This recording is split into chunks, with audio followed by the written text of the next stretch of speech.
નમસ્કાર મિત્રો, આજના આપણા આ ખાસ પોડકાસ્ટમાં તમારું સ્વાગત છે. આપણે સૌ જીવનમાં ક્યાંક ને ક્યાંક માર્ગદર્શનની શોધમાં હોઈએ છીએ. તો એ માર્ગદર્શન આપણને શ્રીમદ ભગવદ્ ગીતાથી વધુ સારું ક્યાં મળી શકે? આજે આપણી સાથે એક ખૂબ જ સારા મહેમાન જોડાયા છે, આલોકભાઈ. આજે આપણે તેમની સાથે ગીતાના ઉત્તરાર્ધ એટલે કે અધ્યાય 10 થી 18 વિશે ઊંડાણપૂર્વક ચર્ચા કરવાના છીએ. આલોકભાઈ, અમારા પોડકાસ્ટમાં આપનું હાર્દિક સ્વાગત છે. ધન્યવાદ. નમસ્કાર.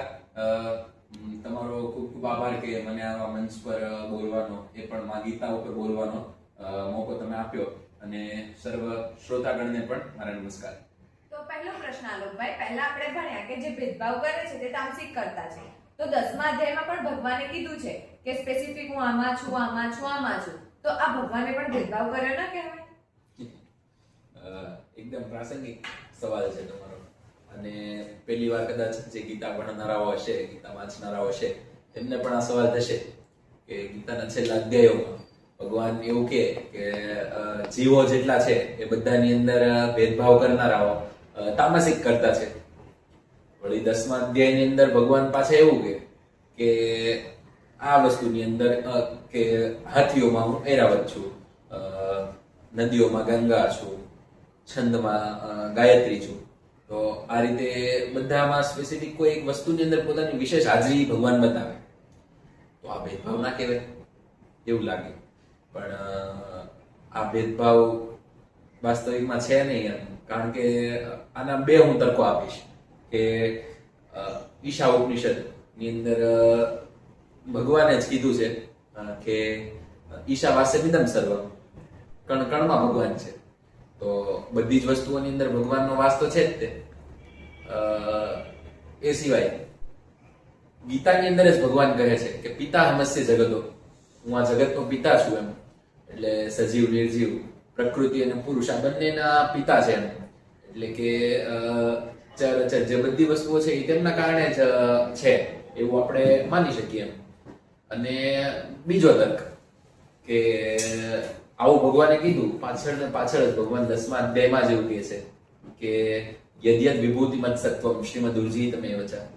એટલે કે જે આ સિવાય, આ તો મેં તને ગણાવી, ત્યારે યુદ્ધનું મેદાન હતું, એટલે કઈ બધી જ વસ્તુઓ ગણાવી તો સંભવ નહીં હોય. એટલે જે ઉપરથી ગણાવવા જેવી હતી એ ભગવાને ગણાવી.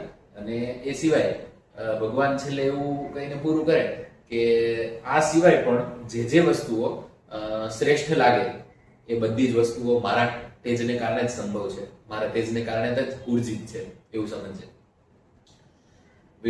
વિભૂતિ એટલે કે વિશિષ્ટ ઉપસ્થિતિ, વિશિષ્ટ હાજરી. એટલે આમ જોઈએ ને તો એક પૂર્ણમદ પૂર્ણમિદમ આપણે ઈશાવાસ્ય ઉપનિષદમાં ભણ્યા બેન. તો નાનો પૂર્ણ છું, હું અપૂર્ણ તો નથી. તો નાના પૂર્ણથી મોટા પૂર્ણ તરફ મારે જવું હોય તો મોટો પૂર્ણ મને દેખાતો હશે તો હું એ તરફ ગતિ કરીશ. તેથી ભગવાને પાંડવા નામ ધનંજય કીધું કે પાંડવોમાં હું ધનંજય છું.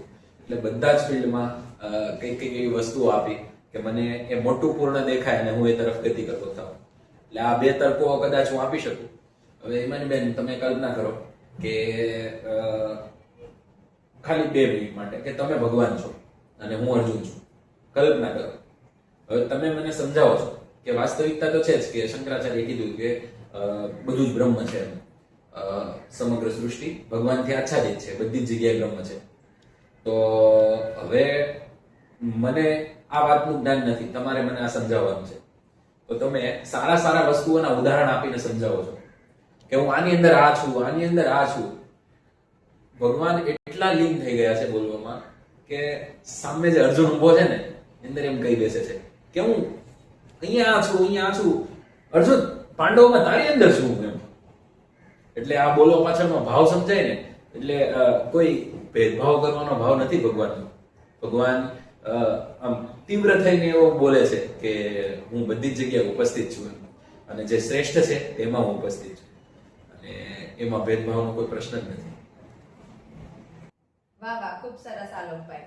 ખૂબ સુંદર એવા ઉદાહરણ આપીને તમને મને સમજાવ્યું છે. હવે ત્યારબાદ આપણે જોઈએ કે 11મા અધ્યાયમાં અર્જુનને વિશ્વરૂપ દર્શન થાય છે. શું આ અધ્યાયનો સાર આપણને રોજિંદી નાની મોટી સમસ્યાઓમાંથી બહાર આવવામાં મદદ કરી? કેમ નહીં? આ અધ્યાય તો સીધો જ રોજિંદા જીવન માટે એકદમ આમ દરેક ક્ષણ માટે એપ્લિકેબલ છે કે જ્યારે અર્જુન ભગવાનની વિભૂતિઓ જાણ્યા બાદ ભગવાનના એ રૂપને જોવાની માંગણી કરે ત્યારે ભગવાન એ રૂપ બતાવે. એક બાજુ અનંત કાળ છે, એક બાજુ સર્જન છે, આખું બ્રહ્માંડ એમાં સમાયેલું છે એવું એ રૂપ અર્જુન જુએ. આપણને એનું વર્ણન આપણે પણ અનુભૂતિ કરી શકીએ માટે આપણા માટે ગીતાની અંદર એનું વર્ણન અપાવે. એટલે આ વાતથી બસ આપણે જ્યારે આપણી અંદર અહમ આવે ને, અહંકાર, ત્યારે બસ આ જ યાદ કરવાનું કે કેવડું મોટું બ્રહ્માંડ છે. વિભૂતિ યોગ આખું બ્રહ્માંડ છે ને એમાં હું નાનો છું. અને બે વસ્તુઓ હોય અહંકારના, આમ બે પાસાઓ હોય, એક અસ્મિતા હોય ને એક અહંકાર હોય. અસ્મિતા એટલે અહંકારની પોઝિટિવ સાઈડ અને અહંકાર એટલે નેગેટિવ સાઈડ. તો આપણો જ્યારે અહંકાર આવે ને ત્યારે પણ આ જ વાત લાગે અને જ્યારે અસ્મિતા આવે ને ત્યારે પણ આ જ વાત લાગે. કઈ રીતે? તો અહંકાર આવે ત્યારે આપણે એમ સમજવાનું કે આ કેવડું મોટું બ્રહ્માંડ છે ને આમાં હું ક્યાં આવે નાનો એવો ને હું બહુ મોટી મોટી વાતો કરું છું. અને જ્યારે અસ્મિતા ઊભી કરવી હોય ને ત્યારે યાદ કરવાનું, ઊંધેથી યાદ કરવાનું કે કેવડું મોટું બ્રહ્માંડ, એમાં ક્યાં મારી આકાશગંગા, એમાં ક્યાં મારો ગ્રહ, એમાં ક્યાં મારો દેશ, ક્યાં મારું રાજ્ય, ક્યાં મારી બિલ્ડિંગ ને ક્યાં હું બેઠો છું. છતાંય ભગવાન તને પામવાની ઈચ્છા મારામાં છે. નાનકડો એવો જીવ છતાંય તને પામવા માટે હું મથું છું. એ મારી અસ્મિતા, એ મારો અહંકાર, પોઝિટિવ સાઈડ વાળો અહંકાર. એટલે આ બંને જ પાસાઓમાં અહંકાર અને અસ્મિતા બંને જ ઊભું કરવા માટે આ અધ્યાય શ્રેષ્ઠ ડેમોન્સ્ટ્રેશન પૂરું પાડે છે. એટલે આ અધ્યાય પણ સીધો જીવન સાથે કનેક્ટેડ છે. વાહ, ખૂબ સરસ વાત કરી તમે. જેમ તમે કીધું કે ભગવાનને પામવાની ઈચ્છા છે, તો એવી રીતે 12મા અધ્યાયમાં જોઈએ કે ભક્તિ યોગ પર આધારિત છે. તો આજના આધુનિક અને વ્યસ્ત જીવનમાં સાચી ભક્તિ કોને કહેવાય? શું માત્ર મંદિરે જવું કે પૂજા કરવી જ પૂરતી છે? આ પ્રશ્નના જવાબમાં તો હિમાનીબેન ઘણા બધા મતાંતરો છે, લોકોનું ઘણું અલગ અલગ માનવું છે. હું મારો વ્યક્તિગત મત અને ભગવાને જે ગીતામાં વાત કરી છે એ સમજાવવાનો પ્રયત્ન કરું. હિમાનીબેન, તમને ખબર કે લગ્ન વખતે જ્યારે કુંડળી જોવે ત્યારે કેટલા ગુણ મેળવવાના હોય, કેટલા લક્ષણો મેળવવાના હોય, ખબર છે તમને? ના. એ કુંડળીની અંદર 32 ગુણો, 32 લક્ષણો મેળવવાના હોય. ભગવાન આ 12મા અધ્યાયમાં ભક્તના 32 લક્ષણો કે ભક્તિ યોગની અંદર ભક્તના 32 લક્ષણોની ભગવાન વાત કરે કે આ 32 લક્ષણો જો મારા ભગવાન સાથે મળે તો હું ભગવાનને પરણવાની વાત છે અહીંયા. એટલે આ તો બહુ એક અવસ્થાએ પહોંચ્યા પછીની વાત છે. સામાન્ય રીતે જે તમે પ્રશ્ન કર્યો કે મંદિર જવું ને દીવાબત્તી, એમાં તો હું એવું માનું છું કે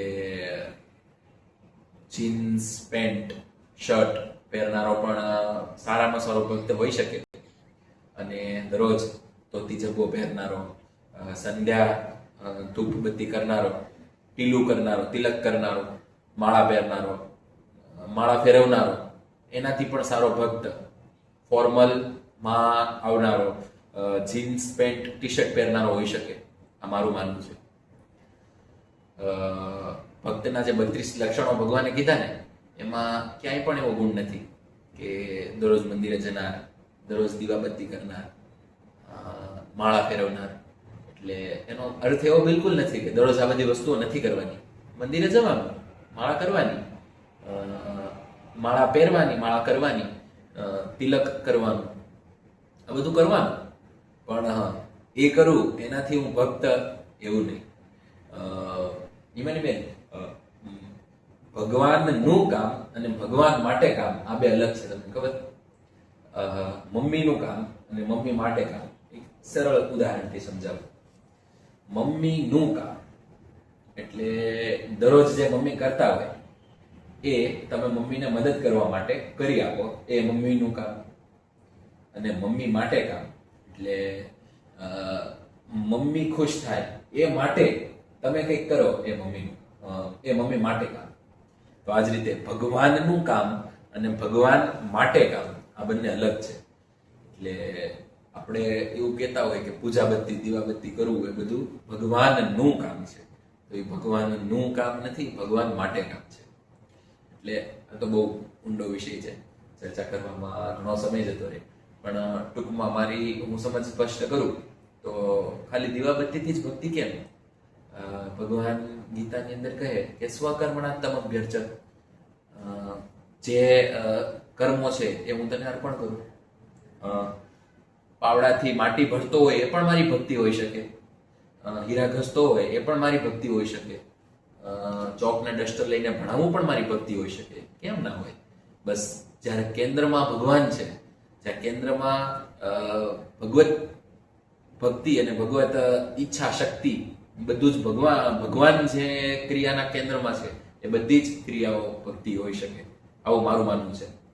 અને દરરોજ મંદિરે જવાની જે તમે વાત કરી તો એમાં તો હું ના નથી, જવું જ જોઈએ, પણ એટલું જ ભક્તિ નથી. ભક્તિ તો બહુ વિશેષ, ઊંડી, લાંબી વાત છે. અને મંદિરે જવું આ બધું તો એકદમ નાનકડો એવો ભાગ છે. ખૂબ જ અદ્ભુત, ગહન અને છતાંય સરળ શબ્દોમાં તમે ગીતાના ઉત્તરાર્ધનો સાર અમને સમજાવ્યો. હવે આ તો વાત થઈ 10 થી 12 અધ્યાયની. હવે બીજા અધ્યાયની વાત આપણે બીજા પોડકાસ્ટમાં કરીશું. ધન્યવાદ.